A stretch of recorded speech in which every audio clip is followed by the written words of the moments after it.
Hello Aries, welcome to the soul escape, welcome to your weekly reading. तो thank you so much मेरे channel पर आने के लिए, और सबसे पहले 1000 सब्सक्राइबर्स कंप्लीट करवाने के लिए thank you so much to all my subscribers. तो अब देख लेते हैं एरीज, इस वीक आपकी लाइफ में क्या होने वाला है। तो एरीज, इस वीक में आप एनर्जीज़ रिसीव करने की एनर्जी में हैं, यानी कि यूनिवर्स की जो भी एनर्जीज़ हैं, जो ब्लेसिंग्स हैं, उसके लिए आपने अपना दरवाज़ा खोल दिया है।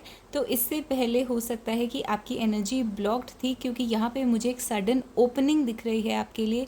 एक सडन ओपननेस आपके अंदर आ चुकी है, यानी कि आप अपने नेचर में भी नोटिस करेंगे कि आप ज़्यादा हैप्पी एक्सपीरियंस कर रहे हैं, ज़्यादा आप ओपन नेचर अपना एक्सपीरियंस कर रहे हैं, आप लोगों को अपनी लाइफ में आने दे रहे हैं, ब्लेसिंग्स को अपनी लाइफ में आने दे रहे हैं। तो इस टाइप के चेंजेस आप अपने नेचर में भी नोटिस करेंगे। जो ओवरऑल आपकी एनर्जी है, जो आपकी पर्सनालिटी की एनर्जी है, एरीज़ की जो एनर्जी है इस टाइम, वो एक ओपननेस में जा चुकी है। चीज़ें आपके लिए खुल रही हैं, रास्ते आपके लिए खुल रहे हैं। तो नाइट ऑफ कॉइन्स यहाँ पर आ रहा है, नाइट ऑफ कप्स, यानी कि कोई आपकी लाइफ में दो टाइप के ऑफ़र्स लेकर आ रहा है। ये लव ऑफ़र्स हैं एंड फाइनेंशियल ऑफ़र्स हैं। ये सेम पर्सन भी हो सकता है और ये अलग अलग लोग हो सकते हैं जो आपकी लाइफ के अंदर फाइनेंशियली यानी मनी के ऑफ़र्स को लेकर आ रहे हैं, फाइनेंसेस लेकर आ रहे हैं, पैसे, जॉब, करियर, इससे रिलेटेड फ्यूचर अपॉर्चुनिटीज़, ट्रैवलिंग से रिलेटेड अपॉर्चुनिटीज़ आपकी लाइफ में लेकर आ रहे हैं। और दूसरी चीज़ जो यहाँ पर दिख रही है वो एक लव का प्रपोज़ल आपकी तरफ आ रहा है, या फिर कोई आपके ऐसे लवर हैं, कोई लव इंटरेस्ट हैं जिनके अंदर फीलिंग्स हैं वो आपके लिए डेवलप हो रही हैं। तो आपकी तरफ वो लव की एनर्जी सेंड कर रहे हैं, इवन अगर वो फिज़िकली आपके सामने आके प्रपोज नहीं करते हैं, तो लव की एनर्जी जो है वो आपकी तरफ आ रही है इस पर्सन से। अब इन लोगों से जो आपकी लाइफ में आ रहे हैं, इन लोगों से आपका कनेक्शन पास्ट लाइफ का कनेक्शन हो सकता है, या फिर बचपन से आप इन लोगों को जानते हैं, टीनेज में या अर्ली 20s से इन लोगों को जानते हैं। तो डेफिनेटली ये आपके पास्ट लाइफ कनेक्शंस भी हो सकते हैं कि यही लोग जो हैं वो पास्ट लाइफ से आपके साथ चले आ रहे हैं। और यहाँ पर आपकी बहुत स्ट्रॉन्ग पास्ट लाइफ की विशेज़ या चाइल्डहुड विशेज़ भी कनेक्टेड हैं इस सबसे, यानी कि आपकी जो विशेज़ हैं वो भी पास्ट लाइफ से चली आ रही हैं, उनका मैनिफेस्टेशन इस वीक में स्टार्ट होने वाला है आपकी लाइफ में। तो जो भी आपके अंदर बहुत ज़्यादा डीप सीटेड होप्स थी, डीप सीटेड विशेज़ थी, I am sorry about the lighting, तो डीप सीटेड आपके अंदर होप्स थी या विशेज़ थी, जिनकी वजह से अभी तक आप बहुत ही उदास फील करते थे क्योंकि वो फुलफ़िल नहीं हो रही थी, तो उनकी स्टार्टिंग हो चुकी है इस वीक में। क्योंकि ये जो ओपननेस की एनर्जी आई है आपकी लाइफ में, सडन ओपननेस जो आई है, उसकी वजह से चीज़ें आपकी लाइफ के अंदर आनी शुरू हो गई हैं। ये विशेस भी, ये ड्रीम्स भी अब कंप्लीट होना शुरू हो जाएंगे। तो एक साइकिल शुरू हो जाएगी जहाँ पर आपकी विशेस फुलफ़िल होनी शुरू हो जाएंगी। एंड लास्ट में आप देख सकते हैं क्वीन ऑफ वॉन्ड्स का कार्ड आया है आपके लिए, यानी कि आप क्वीन ऑफ वॉन्ड्स की एनर्जी में आ जाएंगे इस वीक में, या फिर उसकी शुरुआत आपकी लाइफ में हो जाएगी। जो क्वीन ऑफ वॉन्ड्स होती है वो ऐसी एनर्जी है जो कि बहुत ही एम्बिशियस है, कॉन्फिडेंट है, जिसका इन्फ्लुएंस होता है लोगों पे, एक बॉस टाइप की एनर्जी। इवन अगर आप वर्क में हैं या फिर अपने करियर्स में या फिर अपने अपने जॉब्स में, जहाँ पर भी आप हैं इस टाइम पर, वहाँ पर आप जो है एक बॉस की तरह मैनेजरियल पोजीशंस में सामने आ सकते हैं।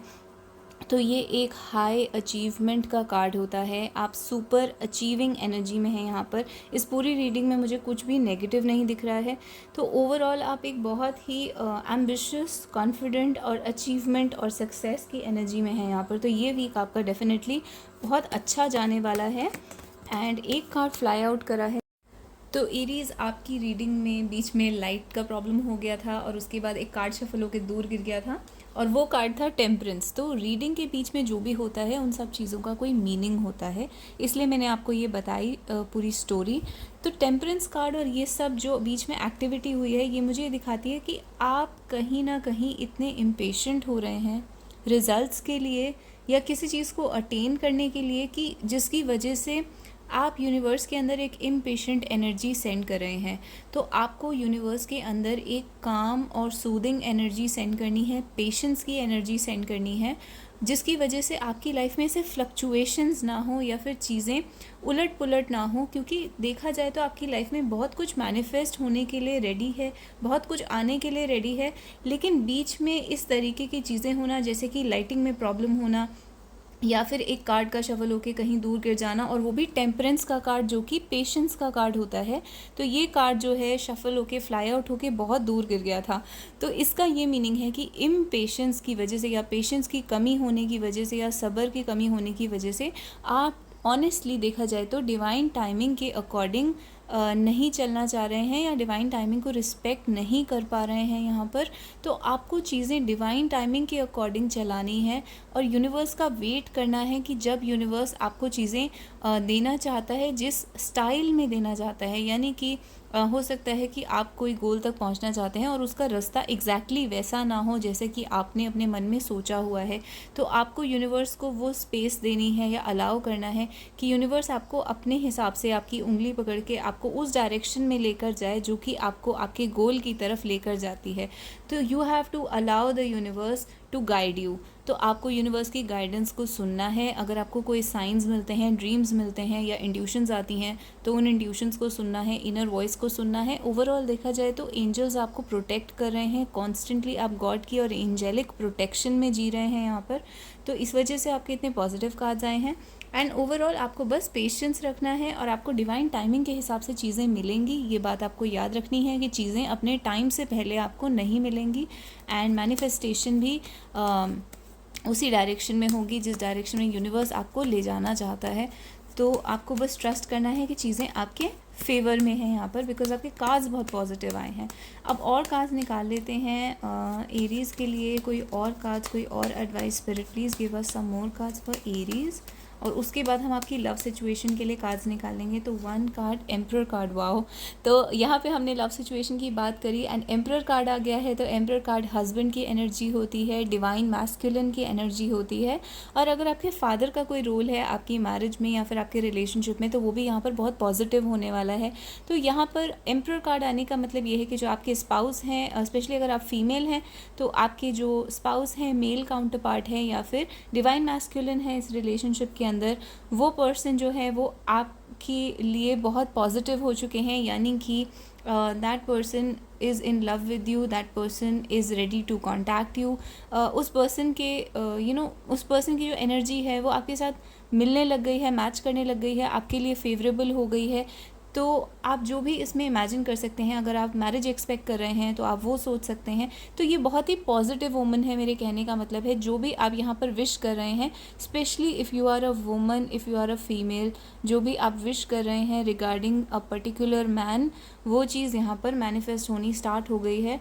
और हम अपने मैसेज कार्ड्स निकाल लेते हैं यहाँ से कि क्या मैसेजेस हैं ओवरऑल आपके लिए। 5 मैसेज कार्ड्स निकाल लेते हैं। तो पेडेस्टल का कार्ड आया है, यानी कि आपके पर्सन जो है वो आपको एक पेडेस्टल पर देखते हैं, यानी कि एक तरीके से वर्शिप की एनर्जी है यहाँ पर। आपको आपके पर्सन जो है एक डिवोशन के वे में देखते हैं या वर्शिप के वे में देखते हैं और आपको बहुत ज़्यादा हाई लेवल पर देखते हैं। इस कार्ड में लिखा है I miss you more than I say I do. तो आपके पर्सन जो हैं वो आपको मिस करते हैं इवन दो वो आपको शो नहीं करते। So one more card spirit. तो स्पिरिट का कार्ड आया है यहाँ पर जिसका नाम है की। तो यहाँ पर कुछ be aware of your surroundings. आपकी सराउंडिंग्स में और आपके पर्सन की सराउंडिंग्स में कुछ ऐसी चीज़ें हैं जिनके बारे में आपको ध्यान देना है। ये ऐसे लोग हो सकते हैं जो कि आपके लिए या तो फेवरेबल हो जाएंगे या अनफेवरेबल हो जाएंगे। तो या फिर ये ऐसे साइंस और सिंबल्स हो सकते हैं या यूनिवर्स के साइंस हो सकते हैं जो आपके पर्सन को इस टाइम रिसीव हो रहे हैं आपके बारे में। तो जो भी यहाँ पर मैसेज है वो ये है कि आपके अराउंड, आपके सराउंडिंग्स में जो है वो यहाँ पर की है, वो यहाँ पर एक तरीके की चाबी है इस रिलेशनशिप को स्टार्ट करने के लिए या लॉक करने के लिए। तो आपके पर्सन, अगर कोई भी आपके रिलेशनशिप में इंटरफेयर करना चाहते हैं तो आपके पर्सन उस चीज़ के बारे में यहाँ पर अवेयर हो चुके हैं। एंड ये रिलेशनशिप जो है ये भी एक तरीके की है या चाबी है स्पिरिट वर्ल्ड में आपके लिए जाने के लिए, यानी कि स्पिरिचुअली इवॉल्व करने के लिए ये जो रिलेशनशिप है वो एक तरीके की है।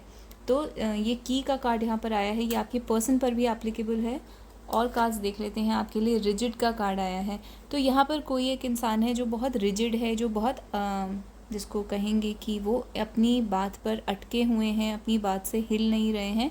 तो इस टाइप की एनर्जी है। आपके पर्सन हो सकते हैं जो बहुत रिजिड हैं, क्योंकि एम्परर कार्ड जो होता है वो भी एक तरीके का स्टबर्न कार्ड होता है और वो अपनी जगह से हिलते नहीं हैं, अपने डिसीजन से हिलते नहीं हैं। तो यहाँ आपके पर्सन जो हैं वो अपने डिसीजन पर अटके हुए हैं और वहाँ से हिल नहीं रहे हैं। तो यहाँ पे जो सॉन्ग है वो है I hope you know that every time I don't I almost do, यानी कि आपके पर्सन आपको कांटेक्ट करना चाहते हैं और वो अपने आप को रोक लेते हैं, या फिर वो कुछ भी एक्शन लेना चाहते हैं और वो लास्ट मोमेंट पे अपने आप को रोक लेते हैं। तो इस टाइप की एनर्जी है। एक और कार्ड निकाल लेते हैं। चाइल्ड का कार्ड आया है, इनोसेंस का। ये उन लोगों के लिए बहुत अच्छा कार्ड है जो ऑलरेडी मैरिड हैं या प्रेग्नेंट हैं या प्रेगनेंसी एक्सपेक्ट कर रहे हैं। तो आप एक प्रेगनेंसी या चाइल्ड या बेबी एक्सपेक्ट कर सकते हैं इन द नियर फ्यूचर। और दूसरा मैसेज यहाँ पर ये है कि जो आपके पर्सन हैं उनको आप के अंदर जो एक चाइल्ड लाइक क्वालिटी है या इनोसेंस है वो बहुत ज़्यादा अच्छी लगती है। तो आपके पर्सन जो हैं वो आपको बहुत इनोसेंट समझते हैं, स्पेशली अगर आपके बीच में कोई लड़ाई हुई है, कोई कॉन्फ्लिक्ट हुआ है, तो आपके पर्सन आपको यहाँ पर इनोसेंट समझते हैं और उनको ऐसा लगता है जैसे कि आपकी इसमें गलती नहीं है। एक कार्ड और ले लेते हैं। तो हाउस का कार्ड आया है, मैंशन का कार्ड आया है, अ कासल ऑफ गोल्ड। तो ये बहुत ही पॉजिटिव वुमन है, यानी कि एक सोने का, गोल्ड का कासल, कासल यानी कि महल। तो आपके जो पर्सन है वो यहाँ पर फैमिली के बारे में सोच रहे हैं, एक फ्यूचर के बारे में सोच रहे हैं, मैरिज के बारे में सोच रहे हैं, और कहीं ना कहीं यहाँ पर फैमिली या फिर हाउस से रिलेटेड है आपके रिलेशनशिप में कुछ, यानी कि हो सकता है कि फैमिली का कोई प्रॉब्लम हो, फैमिली ना मान रही हो आपके रिलेशनशिप के लिए, या फिर आपके जो पर्सन है वो इस टाइम फाइनेंसेस पर ध्यान दे रहे हैं, एक so that they can buy a place for you to be married, to live together. तो इस टाइप का आपका जो क्योंकि यहाँ पर गोल्ड है तो इस वजह से मुझे फाइनेंशियल भी लग रहा है, किसी ना किसी वे में आपके पर्सन जो है वो फाइनेंसेस पर फोकस कर रहे हैं, क्योंकि वो चीज़ आपको फ्यूचर में मैरिज में हेल्प करेगी। तो इस टाइप की आपके लिए ओवरऑल सिचुएशन आई है। तो एरीज, अगर आपको इन कार्ड्स के अंदर कोई और मीनिंग्स दिखते हैं अपने लिए तो आप मुझसे कमेंट्स में शेयर कर सकते हैं, और मेरे वीडियो को लाइक कर सकते हैं और चैनल को सब्सक्राइब कर सकते हैं if you subscribe. Thank you so much for that, and I'll see you guys in the next video next week. Bye bye.